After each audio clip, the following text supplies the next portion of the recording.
सभी विद्यार्थियों का एसवी चिल्ड्रन एकेडमी रावला मंडी के 16 प्लेटफॉर्म पे स्वागत है। कक्षा 10 विषय सामाजिक विज्ञान और अध्याय चल रहा है दूसरा संघर्षकालीन भारत, और इसमें हम पढ़ रहे हैं दिल्ली सल्तनत। क्या पढ़ रहे हैं? दिल्ली सल्तनत के बारे में पढ़ रहे हैं। दिल्ली सल्तनत की क्या कहानी है, जिसमें हम कौन से वंश पढ़ चुके हैं। सबसे पहले हमने पढ़ा गुलाम वंश। कौन सा वंश पढ़ा? गुलाम वंश, जो कब से कब तक पढ़ा? 1206 से 1290 तक पढ़ा था। 1206 से 1290 ईस्वी तक, याद है ना। इसमें शासक कौन कौन से पढ़े थे? कुतुबुद्दीन ऐबक, इल्तुतमिश, रजिया सुल्तान और बलबन को। दूसरा वंश हमने पढ़ा था खिलजी वंश। खिलजी वंश, और ये खिलजी वंश यह था 1290 से 1320 ईस्वी। इसमें हमने दो शासकों को पढ़ा था, जलालुद्दीन खिलजी और अलाउद्दीन खिलजी। फिर हमने पढ़ा तुगलक वंश। कौन सा वंश? तुगलक वंश, और ये पढ़ा था 1320 से 1414 ईस्वी तक। तीन वंश पढ़ चुके हैं, और इस तुगलक वंश में तीन शासक पढ़े थे। कौन कौन से? गयासुद्दीन तुगलक, फिरोज शाह तुगलक, मोहम्मद बिन तुगलक। अब अगला वंश आता है सैयद वंश। सैयद वंश ये चला था आपका 1414 से 1451 ईस्वी तक। 1414 से 1451 तक चला था। और ये सैयद वंश नाम से पता, सैयद शुद्ध थे, सैयद शुद्ध थे। और इस सैयद वंश का जो संस्थापक था वो था खिज्र खां। कौन था? खिज्र खां। सैयद वंश का संस्थापक था खिज्र खां। तो इसके इस सैयद वंशों के बारे में कोई ज्यादा जानकारी मिलती नहीं है, थोड़ी बहुत ही जानकारी मिलती है, ध्यान रखना। तो जो जानकारी मिलती है उसके संदर्भ में, क्योंकि इन्होंने कोई युद्ध वगैरह नहीं लड़े थे। किसने? सैयद वंश के शासकों ने कोई युद्ध वगैरह नहीं लड़े थे, सिर्फ नॉर्मल सी बात की थी। और इनकी खासियत, जैसे खिज्र खां ये 1414 से लेकर 1421 तक राज करता है, और कोई भी उपाधि धारण नहीं की इन्होंने। कोई भी उपाधि धारण नहीं की, कोई भी उपाधि धारण नहीं की, ठीक है। इस खिज्र खां ने उपाधियां वगैरह, मैं आपको बता दूं, एकदम शुद्ध थे, इन्होंने कुछ नहीं किया, एकदम मस्ती से आराम से रहते थे, कोई उपाधि वगैरह कुछ धारण नहीं की।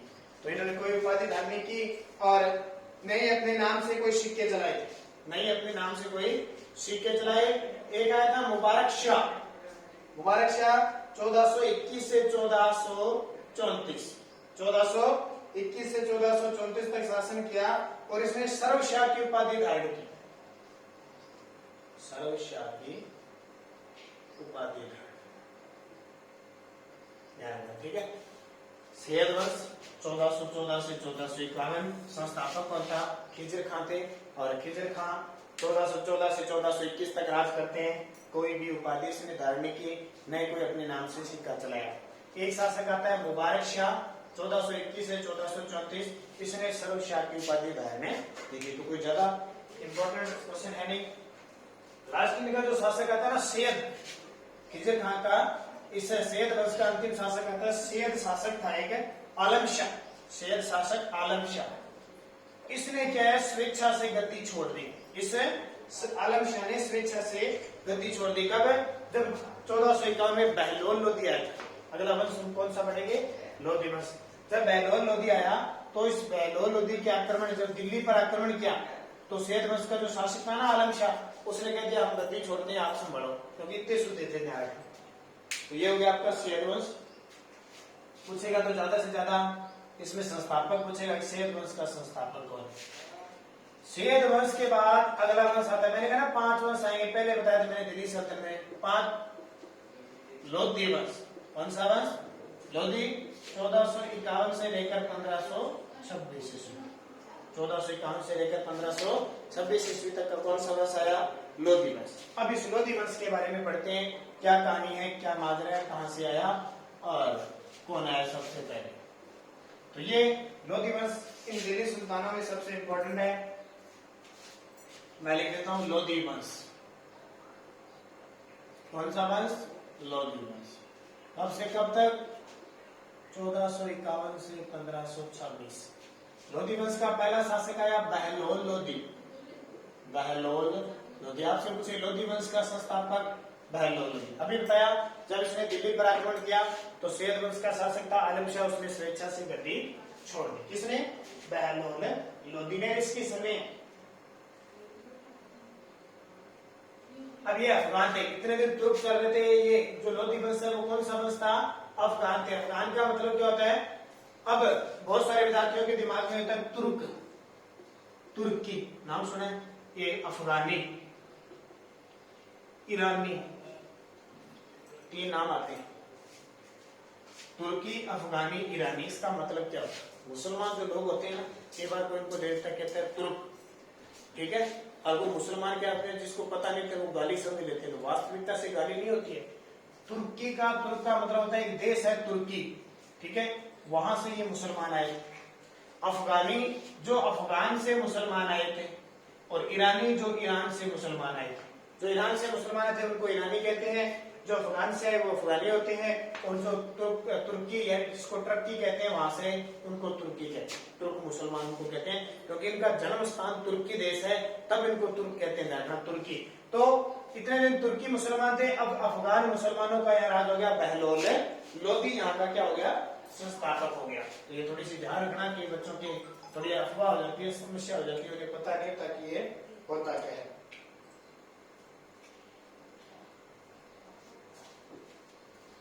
इसने क्या किया था? एक जौनपुर के शासक थे महमूद शाह, जौनपुर के शासक, जौनपुर के शासक महमूद शाह के दिल्ली के आक्रमण को असफल कर दिया। जौनपुर का एक शासक था महमूद शाह, इसने दिल्ली पर आक्रमण करने की प्रयास किया था, लेकिन बहलोल लोधी ने इसके प्रयास को क्या कर दिया? असफल कर दिया। उसके बाद में देखो इसकी मृत्यु हो जाती है जल्दी, इसकी बहलोल लोधी की जल्दी मृत्यु हो जाती है, और 1489 में इस बहलोल लोधी की मृत्यु हो जाती है, ठीक है, इसकी कोई ज्यादा बातें नहीं है। इसके बाद इसका पुत्र आता है सिकंदर शाह। कौन सा? सिकंदर शाह, ये आपके लिए इंपॉर्टेंट है। सिकंदरी का नाम सुना ना? सिकंदर शाह आया, इसने क्या तिरहुत, बिहार और बंगाल तक अपना साम्राज्य विस्तार किया। सिकंदर शाह ने तिरहुत, बिहार और बंगाल तक अपना साम्राज्य स्थापित किया, और ये किसके लिए प्रसिद्ध है? न्याय प्रबंध के लिए। सिकंदर लोधी किसके लिए प्रसिद्ध है? और राजस्व सुधार के लिए प्रसिद्ध है। किसके लिए प्रसिद्ध है? एक तो न्याय व्यवस्था के लिए, और दूसरा राजस्व व्यवस्था के लिए प्रसिद्ध है। इसने भूमि की नाप और उसके आधार पर भूमि का भेद कर दिया, जितनी भूमि है, और एक गज चलाया, एक गज चलाया जो 30 इंच का होता था, इसको कहते थे सिकंदरी गज, ठीक है, सिकंदरी गज। आज भी सिकंदरी गज के नाम से प्रसिद्ध है। एक गज चलाया 30 इंच का, जिसे सिकंदरी गज कहा जाता है। और इसने 1504 में आगरा शहर की स्थापना की। ये बहुत इंपॉर्टेंट है। आगरा शहर की स्थापना कौन करता है? 1504 में सिकंदर लोधी करता है। और इसका उपनाम क्या था? गुलरू खां, उपनाम गुलरू खां, ये ध्यान रखना। सिकंदर का उपनाम था गुलरू खां, और इसी नाम से कविता भी लिखता था। इसी नाम से क्या लिखता था? कविता, कविता लिखता था। और इसके बाद में इसकी मृत्यु हो जाती है 1517 में, इसकी मृत्यु हो जाती है 1517 में। अब देखो, दोबारा देख लेना, क्योंकि लोधी के बाद यहाँ दिल्ली सल्तनत समाप्त होने वाली है। सबसे पहले लोधी का बहलोल लोधी आता है, ये जौनपुर के महमूद शाह के आक्रमण को असफल कर लेता है, ज्यादा कोई इनकी कार्य नहीं है। 1489 में इस बहलोल लोधी की मृत्यु हो जाती है। बहलोल लोधी का उत्तराधिकारी होता है निजाम सिकंदर शाह, जो गद्दी पर अगला शासक बैठता है। तिरहुत यानी 1517 में इसकी मृत्यु होती है, तो ये 1479 से लेकर 1517 तक राज करते हैं। सिकंदर शाह तिरहुत, बिहार और बंगाल तक अपना साम्राज्य विस्तार करता है। न्याय प्रबंध और राजस्व सुधार के लिए प्रसिद्ध है। इसने गज चलाया, भूमि की नाप के आधार पर, जैसे आज फुटा होता है ना अपना स्केल, उस आधार पर गज होते थे, तो भूमि नापी जाती, जैसे फिरता है ना, पहले इतना बड़ा फिरता नहीं हुआ करता था, तो गज चलाया। जो 30 इंच का होता था, सन लकड़ी का बना होता था, सन की लकड़ी, जिसे क्या कहते थे? सिकंदर राज गज या सिकंदरी गज कहा जाता था। 1504 में इसने आगरा शहर की स्थापना की, ठीक है। आगरा शहर तो किसने बसाया? सिकंदर लोधी ने। आगरा का किला किसने बनाया? अकबर ने। आगरा का ताजमहल किसने बनाया? शाहजहां ने। तीनों याद रखना, आगरा का आगे पढ़ेंगे हम, जो बातें आएंगी। अब आता है इसके बाद में शासक इब्राहिम लोधी। कौन सा लोधी? इब्राहिम लोदी। ये 1517 से लेकर 1526 तक राज करता है। अंतिम दिल्ली सल्तनत का अंतिम शासक, दिल्ली सल्तनत का अंतिम शासक। नंबर 1 तो दिल्ली सल्तनत का अंतिम शासक और लोदी वंश का भी अंतिम शासक, लोदी वंश का भी अंतिम शासक। देखो यहां से दिल्ली सल्तनत समाप्त हो जाती है तो अंतिम शासक हो गया, लोदी वंश यहां समाप्त हो जाता है तो लोदी वंश का भी क्या हो गया, अंतिम शासक हो गया। अब देखो इस इब्राहिम लोदी ये अच्छा आदमी नहीं था, कुछ अच्छा था कुछ बुरा था। इसने हमारे मेवाड़ के राणा सांगा, मेवाड़ के राणा सांगा के साथ युद्ध लड़े थे। एक तो 1517 में और एक 1518 में। इसने राणा सांगा के साथ 2 युद्ध लड़े। 1517 में जो युद्ध लड़ा उसको कहते हैं खातौली का युद्ध। कौन सा युद्ध, खातौली का। और इसको कहते हैं बाड़ी का युद्ध, खातौली और बाड़ी का युद्ध। इन दोनों युद्धों में जीत कौन गया, सांगा जीत गया, इब्राहिम लोदी हार गया, हार गया। फिर इब्राहिम लोदी और एक मुगल आता है बाबर। पानीपत का प्रथम युद्ध होता है, पानीपत का प्रथम युद्ध। तारीख याद रखो, करना 21 अप्रैल 1526। पानीपत का प्रथम का मतलब पानीपत हरियाणा के अंदर है। पानीपत कहां पे है, हरियाणा में है। और हरियाणा के अंदर ये युद्ध हुआ पानीपत नामक स्थान पे। पहला युद्ध हुआ था, क्योंकि पानीपत के 3 युद्ध हुए। अभी दूसरा तीसरा पढ़ेंगे आगे जब पढ़ेंगे तो। 21 अप्रैल 1526 को किस किस के बीच, इब्राहिम लोदी व बाबर के बीच युद्ध हुआ। आपकी किताब में थोड़ा सा गलत दे रखा है, उसको सही कर लेना। इब्राहिम लोदी, यहाँ इब्राहिम लोदी की जगह सिकंदर लोदी दे रखा है, तो वो गलत है ना, उसको काट के सही कर लेना। पहली बात आपके किया हुआ नहीं किया हुआ तो कर लेना। यहाँ क्या लिखोगे, सिकंदर लोदी और बाबर के बीच की क्या लिखोगे, इब्राहिम लोदी और बाबर के बीच युद्ध हुआ, जिसमें बाबर जीत गया, इल्तुतमिश मारा गया, मृत्यु होगी इसकी। अब मृत्यु की देखो, दिल्ली सल्तनत का अंतिम शासक हुआ ना, क्योंकि खत्म होगी कहानी यहाँ से। और लोदी वंश की कहानी खत्म हो गई। ये लोदी वंश का क्या था, अंतिम शासक था। तो बाबर जीत गया और बाबर ने भारत में 1526 में मुगल वंश की स्थापना की। बाबर ने भारत में मुगल वंश की स्थापना की। तो ये आपका दिल्ली सल्तनत पूरा गया। अब अगला वंश कौन सा चल गया, मुगल वंश। देखो भारत संघर्ष कर रहा ना, इतने दिन इतने मुसलमानों ने राज किया, इतने साल। अब फिर मुसलमान आगे, मुगल आ गए, बाबर, हुमायूं, अकबर, जहांगीर, शाहजहां, औरंगजेब, ये सारे अब बढ़ेंगे। और फिर इनका चिट्ठा खत्म होता है, इतने में अंग्रेज आ गए, अंग्रेज आ गए और अंग्रेज तो बिल्कुल खा जाएंगे। तो ये भारत क्या कर रहा है, संघर्ष कर रहा है, खूब सारा इनकी संघर्ष की प्रवृत्ति चल रही है, पूरा संघर्ष देखने को मिल रहा है। इसके अलावा सल्तनत कालीन कुछ प्रशासनिक व्यवस्था भी है, ठीक है। सल्तनत की कुछ प्रशासनिक व्यवस्था क्या क्या क्या होता था वो भी है, कुछ बातें देख लो। दिल्ली सल्तनत की प्रशासनिक व्यवस्था, दिल्ली सल्तनत की प्रशासनिक व्यवस्था, यानी दिल्ली सल्तनत का प्रशासन कैसा था। यहां से क्वेश्चन आ सकता है, थोड़े से टफ से नाम है, याद करने है। तो इन्होंने क्या, सुल्तान की उपाधि तुर्की शासकों ने शुरू की थी। एक तो सुल्तान की उपाधि शुरू की थी, तुर्की शासक आया था एक, मोहम्मद गजनवी। मोहम्मद गजनवी से शुरू होती है, ये सारे सुल्तान होते हैं, इसलिए दिल्ली में राज करते हैं। इनका नाम क्या हो गया, दिल्ली सुल्तान। सारी शक्ति इनके हाथ में होती थी, खुद न्यायाधीश होते थे, मजहब अधिपति होते थे, ठीक है। एक होता था प्रशासन में अमीर, सबसे ज्यादा सुल्तान वर्ग पर अमीर वर्ग का प्रभाव होता था। जो सुल्तान होता था, राजा होता था, उस पर सबसे ज्यादा किसका प्रभाव होता था, अमीर वर्ग का होता था। इसमें 2 वर्ग थे, एक तुर्क और एक गैर तुर्क, एक तुर्क और दूसरे गैर तुर्क। अब मैंने बताया था ना, जो तुर्की से आए वो तुर्क वाले, बाकी अफगान के हो गए, कोई ईरान के हो गए, वो सारे क्या हो गए, गैर तुर्क हो गए, ठीक है। और एक शासक आया था इल्तुतमिश। कौन सा शासक, इल्तुतमिश, याद है ना, इल्तुतमिश। क्या याद करोगे, किसके बाद शासक आया था, कुतुबुद्दीन ऐबक के बाद शासक बना था इल्तुतमिश। और इसके काल में अमीरों का एक समूह था, अमीरों का एक समूह था, यानी 40 अमीरों का एक समूह था। 40 अमीरों का, उसे कहते थे चहल गानी, चहलगान कहते थे या चहलगानी कहती थी। 40 अमीरों का एक समूह था इल्तुतमिश के काल में, जिसे क्या कहा जाता था? चहलगानी कहा जाता था। शासन की योग्यता के अनुसार अमीरों का दरबार में प्रभाव बढ़ता था। योग्य होता था तो उसका खूब प्रभाव होता था, और अगर अयोग्य होता था तो उसका प्रभाव कम होता था। केंद्रीय संस्था थी खजलिस, मजलिस ए खलवत, मजलिस ए खलवत। मजलिस ए खलवत मंत्री परिषद की तरह काम करती थी। ठीक है, मजलिस मंत्री परिषद। आज जो आपने मंत्री परिषद कहते हैं ना अपने केंद्र में, ये मंत्री परिषद हमारी मंत्री, वो जो इनकी भाषा थी वो उर्दू फारसी थी। तो ये मंत्री परिषद के प्रधान सदस्य क्या कहते थे?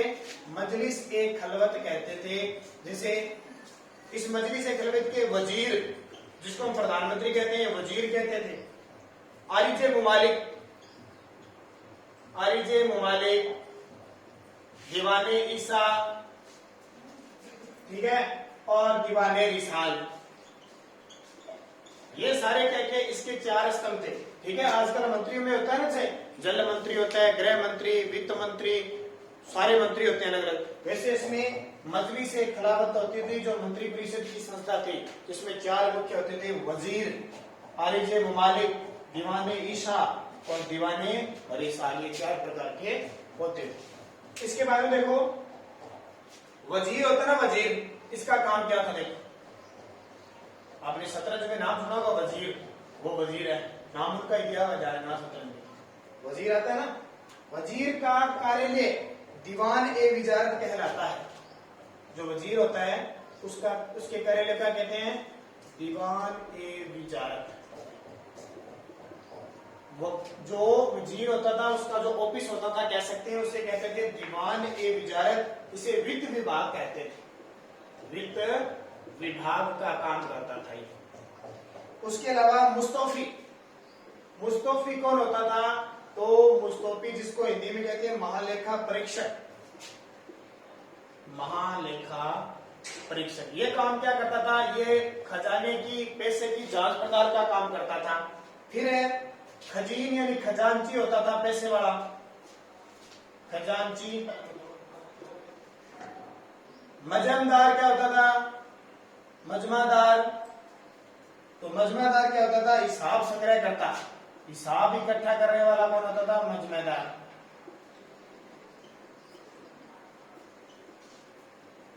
मजमेदार होता था, हिसाब संग्रह करता। ठीक है, इस विभाग के कर्मचारी होते थे। इसके अलावा अलाउद्दीन खिलजी ने आपको बताया दीवान ए मुस्तखराज, दीवान ए मुस्तखराज, ये कौन था? ये दीवाने वकूफ और अलाउद्दीन ने इस विभाग की स्थापना की थी। वित्त विभाग के अंतर्गत आता था, वित्त विभाग के अंतर्गत आता था। और किसने बनाया थी? अलाउद्दीन खिलजी ने। एक है दीवान ए अमीर को ही, दीवान ए अमीर को ही क्या था? तो इसमें कृषि योग्य भूमि बनाने के लिए, कृषि योग्य भूमि बनाने में, भूमि को कृषि योग्य बनाने के लिए मोहम्मद तुगलक ने यह स्थापित किया। दीवान ए अमीर को ही भूमि को कृषि योग्य बनाने के लिए मोहम्मद तुगलक ने इसको बनाया था। ठीक है, इसके अलावा शाही पत्र का काम था, अलग होते थे। काजी उल कुजात होता था न्याय के लिए, काजी उल कुजात किसके लिए होता था? न्याय के लिए। तो ये प्रशासनिक व्यवस्था बड़ी पढ़ लेना, इनको मोटी मोटी मैं आपको बता देता हूँ जो इम्पोर्टेंट है। क्या है? काजी उल कुजात, काजी उल कुजात ये न्याय का काम करता था।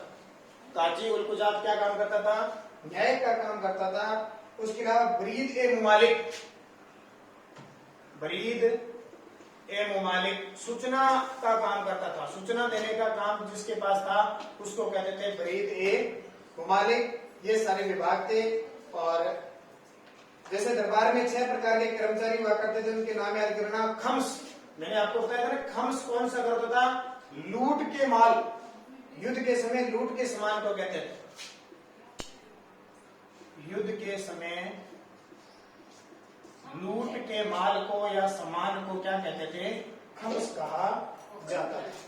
तो इस प्रकार ये सारा प्रांतपति होते थे। प्रांतपतियों की नियुक्ति राजा जो सुल्तान है वो खुद करते थे। सिख जिले का राज अधिकारी होता था। सिख आज हमारे जिले है ना, वो उसको सिख कहते थे। और सिख का जो अधिकारी होता था वो कौन सा अधिकारी होता था, यानी आज हमारे जिले का अधिकारी बोले जिला कलेक्टर, तो इनका भी सिख होता था, उसका राजस्व अधिकारी होता था। आज भी हमारा जो जिला कलेक्टर ना हमारे जिले का क्या है, राजस्व अधिकारी है। तो इस तरह 1206 से लेकर 1526 तक, 1206 से 1526 तक दिल्ली सल्तनत पूरी हो गई। अब इसको बढ़िया तरीके से पढ़ना है, यहाँ से क्वेश्चन आते हैं। कल हम पढ़ेंगे मुगल वंश।